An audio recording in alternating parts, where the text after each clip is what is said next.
Today, I'll show you how to set up a multicam PTZ pan tilt zoom podcast, including individual angles, tracking, and preset positions. I'll be using the OBSBOT Tail 2, the Tail Air, and the Tiny 2, all running through my YOLOBOX Extreme, but you can also do the same setup with something like the OBSBOT Talent or Ecamm Live. As you might know, video podcasts seem to be more popular than ever, but anytime you add video to a workflow, it also adds a lot of complexity. And adding multiple cameras, multiple video sources, that means things can get really tricky really quickly. So what I put together here is what I would call a common 3-camera setup for 2 people, where you have one camera that is sort of the wide master shot that sees everything, and then each person has a dedicated camera for their own individual close-up. If possible, it's always nice to use the same cameras in a setup, so that way everything matches all the images, all the settings, everything is just very identical, but I know that that's not always possible or practical. It's not even something I'm doing today because I don't have 3 of the same cameras. So like I mentioned, I'm using the OBSBOT Tail 2. This is connected through HDMI. This is a close-up camera for the host. I'm using the Tail Air, which is also connected through HDMI. That's a close-up camera for the guest. And I'm using the Tiny 2 connected through USB to the YOLOBOX Extreme, and that is going to be my wide shot, my master shot that shows everything. All of this is being recorded directly to an SSD, which is very elegantly and tastefully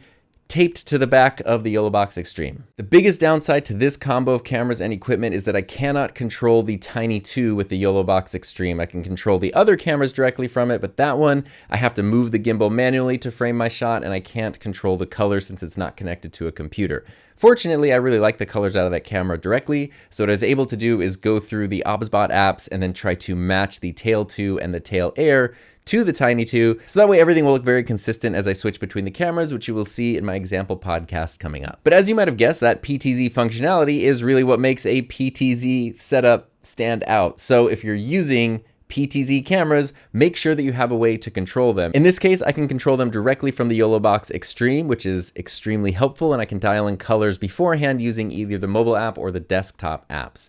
And as you might have noticed, the cameras themselves are just on light stands, and actually the Tiny 2 is just on a microphone stand. And these are just very lightweight, typical inexpensive light stands. I don't need to mess with tripods or tripod heads since the cameras themselves have all the gimbal functionality to handle that kind of movement. And one of the outstanding things of using stands like this is they take up a lot less space instead of using big bulky tripods, so this can be a much more compact setup than if you're using full-size gear. But like I mentioned a moment ago, I could also be running this through something like Ecamm Live, which does have 4K capabilities and the ability to control OBSBOT connected cameras. I could also use something like the OBSBOT Talent if I wanted to control the cameras and I was okay with a 1080 workflow for my podcast, which for most long form video podcasts, 1080 kind of does make more sense. 4K files are just going to get really big really quickly. But if you're not able to connect your cameras to something that can control them directly, then you can use the OBSBOT Smart Remote, or like I mentioned, the desktop and mobile apps to control the cameras and create your presets and everything.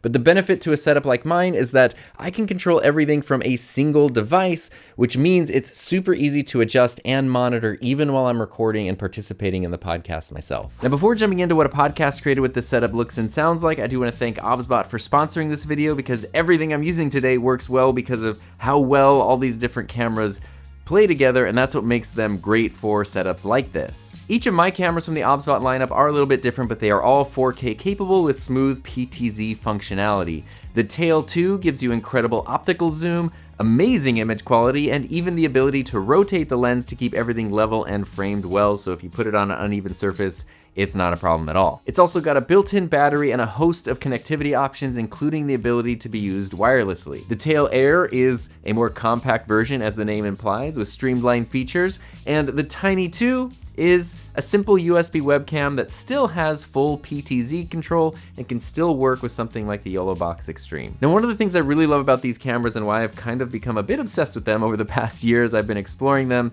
is that they let small teams or even solo creators like myself add production value to your projects that used to require multiple people and just a lot more money and complexity. I can record a podcast, switch angles, track subjects, all without really having to worry about anything while actually doing the recording. So for someone in my position who handles everything both in front of and behind the camera and everything else, These really do make my job a lot easier. So if you want to level up your podcast or your video setup, I'll have links to all of these cameras in the description. And thank you again to OBSBOT for sponsoring this video. Now let's get back on track by seeing how tracking and all these other cool features work in this podcast setup. So this is a 2-person multicam PTZ podcast setup, and I currently have everything running through the YOLOBOX Extreme right here. I chose to use this for this video because it has a 4K workflow, and I want this video to be in 4K. So that's the reason for that. We've got this main shot here, which is the OBSBOT Tiny 2. That's just a PTZ webcam, which actually I can't use the PTZ functionality in the YOLOBOX. This would have to be running through a computer to use all of that. So this is kind of my static 2-shot, my master shot of me and my guest that I will introduce you to, which is going to be very, very fun and very interesting. I've also got the OBSBOT Tail 2 over here, which is the camera that's focused directly on me. And then I've got the OBSBOT Tail Air, which is focused over here on the guest who is yet to arrive. They're running late. Sometimes, you know, you can't control who you work with, and you just kind of roll on their schedule, but I think I hear them coming actually. So with that being said, I do have a very special guest that I want to introduce you to. It's me in a pink shirt. I mean, I prefer to think of you as me in a blue shirt. That's rich, kind of like us, because I guess you could say we're just a couple of bucks.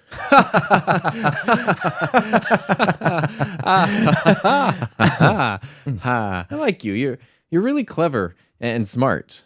I like you too. You're almost the same level of clever and smart, and I think you said handsome, or you probably meant to say handsome as well. You're almost that same level too. Well then, Pink Tom, since you're here as a bit of a narrative construct to help explain this PTZ podcasting setup, are there any questions you have? Oh, I most certainly do. Since these cameras have PTZ tracking features, should you always use PTZ tracking? Okay, that is actually a really awesome question that pops up a lot, because when you have the ability to use PTZ cameras for auto tracking, the impulse is to kind of just use tracking all the time for everything. But it's not necessarily always the best choice. So I'll use my fantastic guest as an example here with Pink Tom. If he is someone who moves around a lot and is super animated when he's talking, or at least pretending to talk, then tracking could be a really helpful way to keep him in the frame. It can keep track of a subject that's hard to track. And that is something that is really helpful if you are running the show by yourself. If you don't have anybody to operate the camera, or you can't keep track of the camera because you're also trying to keep track of the guest and keep track of audio levels and keep track of what you're supposed to be saying,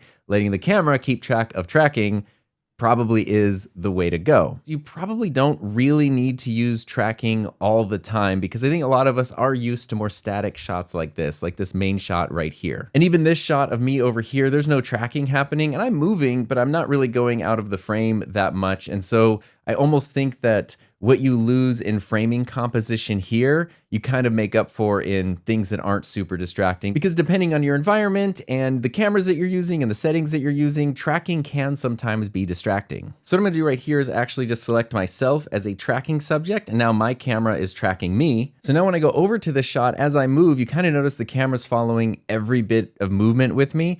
Sometimes that can feel natural, but sometimes if I'm just having a conversation and I'm talking and the camera's moving every time I move, it can actually feel a little bit distracting. So anytime you're using a PTZ camera in your setup, I definitely recommend doing at least a couple of preset positions. So in my specific setup here, I could do this either in the YOLOBOX itself, because the cameras are connected. I can do it through the OBSBOT app, or I could even use the smart remote. But I can set up a position. So I like this shot right here. I can tap on P1. In this case, I'll update it and create a preset. And now, no matter what I do, even if I zoom out on this camera, on any of these devices, if I press P1, it's going to go right back into that preset position. So I can use Pink Tom again as an example for this with 2 presets, usually like a medium shot and then a close-up. A tighter shot are the ones that I like to do. So in this case, as we're talking, we kind of have these normal medium shots. If we're going through our podcast and he's making a really strong point, or it's something that I want to emphasize for the audience, I can then use that close-up preset to kind of punch in a little bit, which really emphasizes the point that he's making. And then we can cut back to a 2-shot like this, and I can go back to the normal preset, and that's all stuff that I can control either through the YOLOBOX,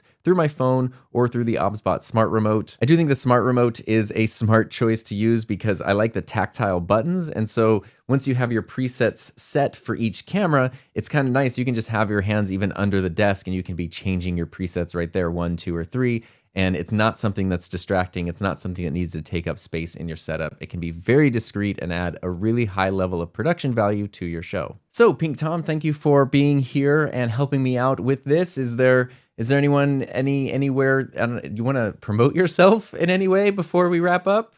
That's really nice and considerate of you to ask. I don't know if you know this, but I was really inspired by you. And so what Tom Buck was doing, Tom Buck wanted to also do by starting a little YouTube channel of my own. So you can go to youtube.com/TomBuck2 for a personal channel that's updated not very often.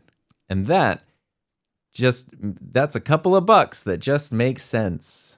Now, another cool thing about using something like a YOLO box is that it does have auto switching functionality, which means that I can pair each camera to an audio source, and then the YOLO box will automatically cut between them based on the priority that I've set for each angle and based on who's talking. So that means it'll also add in reaction shots and just keep things looking really natural, like a person is switching when there's no person switching. So if you think about it then, that means that between auto tracking and auto switching, I can essentially have a fully automated podcast where once I press record, I don't have to think about anything else except the conversation that I'm having, because everything else is going to be handled reliably by the tools that I'm using. The YOLO box will take care of switching, and the cameras will take care of tracking and framing. Now, as I've talked about this setup, you might notice all of the cables running everywhere, and obviously cables kind of get messy anytime you're using a lot of them. Depending on the cameras and the gear that you're using for your setup, you might be able to connect things wirelessly via NDI. In my case, the Tail 2 and the Tail Air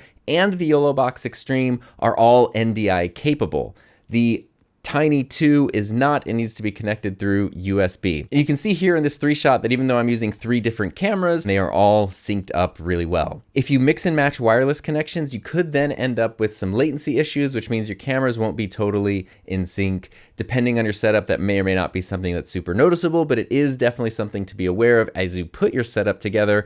A general good rule of thumb is to have all cameras connected with the same method just to avoid any issues with latency. I'm sorry that I smacked you there, little camera. And of course, this isn't the only way to do it. You can expand or simplify this setup based on your specific needs, but I do think that a 3-camera setup is kind of the sweet spot for a multicam video podcast. And with PTZ cameras, along with presets and tracking, you can run a pro-looking show all on your own.